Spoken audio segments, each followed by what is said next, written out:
36-та недела, почеток на септември, помрачување на Сонцето и големата планетарна обиколка. Сега сме овде, а за 2 недели е есенската равноденица. Кога месечината ќе дојде во линија со Земјата и Сонцето, младата месечина 2 пати во годината ни носи помрачување на Сонцето. Месечината фрла сенка во Вселената. Секој месец таа сенка поминува малку над и под Земјата. Затоа што орбитата на месечината е навалена во однос на Земјата, таа поминува некогаш над, а некогаш под Земјата. 2 пати во годината месечината се наоѓа точно помеѓу Сонцето и Земјата. Месечевата сенка паѓа на Земјата, го крие Сонцето и доаѓа до помрачување на Сонцето. Кога тоа ќе се случи денски, ги гледаме ѕвездите и планетите.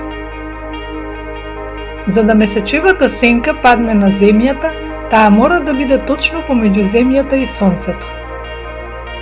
Мора во прав момент да помине во точката што се нарекува јазо. Кога месечината малку ќе задоцни, само до некаде го зацкрива Сонцето и тогаш имаме делумно помрачување. Тука месечевата сенка го покрила само јужниот пол, па ова се гледа само од Австралија. Имате среќа тоа да го видите тука. Помрачувањето ја потврдила познатата Ајнштајнова теорија на релативност. Ајнштајн размислувал за Вселената и заклучил дека тело со маса како Сонцето мора да го искриви просторот. Светлината теоретски се свиткува околу тоа искривување, како топчето за голф кога ја заобиколува дупката. За време на целосното помрачување во 1919 година ѕвездата Бета Таури била скоро во линија со Сонцето, само малку надесно и секако неспоредливо подалеку. Требало да биде тука, но се појавила таму, подалеку од Сонцето.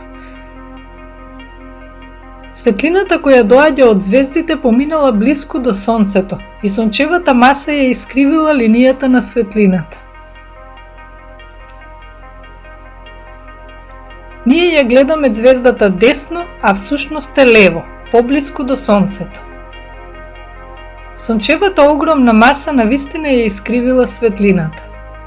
Искривувањето на простор-времето не го прави само Сонцето, туку и галаксиите кои можат да направат дупка без дно, која вшмукува се, дури и светлината, така настануваат црните дупки.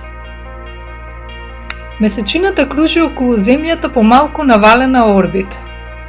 5 пати незината сенка поминува над и под Земјата. 6-тиот пат месечината поминува точно помеѓу Сонцето и Земјата и незината сенка паѓа на Земјата. Во секоја 6-та лунарна орбита на секој 6 месеци доаѓа до помрачување на Сонцето некаде на Земјата, но целосното помрачување се гледа во тенок појас од 200 километри. Треба да се има среќа и да се биде на правото место во право време. 2 недели пред или после помрачувањето на Сонцето доаѓа до помрачување на месечината, а тоа е полесно да се види. 2 недели по порамнувањето на Земјата и Сонцето, месечината поминува по истиот пат, но спротивно од Сонцето. Месечината влегува во земјината огромна конусна сенка и тоа е помрачување на месечината. Земјата е 4 пати поголема од месечината и незината сенка е 4 пати поголема. Целата месечина потонува во сенката и се појавува дури за 2 часа. Затоа тоа можат да го видат сите на ноќната страна на Земјата. Месечината ни помага да ги воочиме планетите. Во септември во 1997 година се случило нешто несекојдневно. Месечината не поведе во голема обиколка на планетите. Се движеше од планета до планета. Прво до Венера, а потоа се упати до Марс. Следната ноќ го помина Марс. Ден подоцна порасна во полумесечина и го посети Плутон, кој е невидлив без телескоп. Потоа месечината дојде во линија со Нептун и Уран. а потоа се сретна со Јупитер, 2 дена пред полната месечина.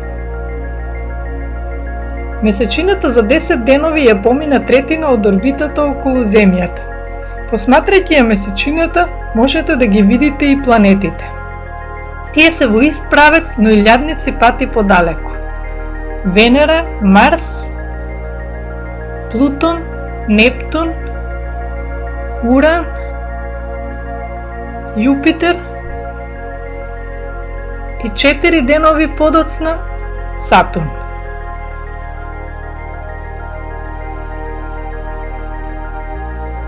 Месечината се сретнува со разни планети и ни го покажува сончевиот систем.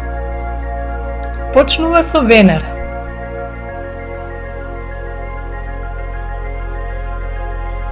Венера ни е најблискиот сосед и еднаш годишно ни е поблиску. На само 40 милиони километри, на само четвртина растојание од Земјата до Сонцето. Венера е земјината сестра со иста големина како Земјата. Земјата е делумно покриена со облаци, а Венера целосно ја обвиваат бели облаци, кои никогаш не се разотидуваат и ја кријат нејзината површина. Радарот ни помага да дознаеме што има под облаците. Високи планини од 10.000 метри, вулкани, целосна пустина. Негостолюбивата планета е многу жешка со 480 степени Целзиусови и густа атмосфера од јаглерод диоксид, со притисок 100 пати поголем отколку на Земјата. Венерината атмосфера брзо се врти и ветерот дува со 300 км на час. Венера под облаците многу бавно се врти, во спротивна насока.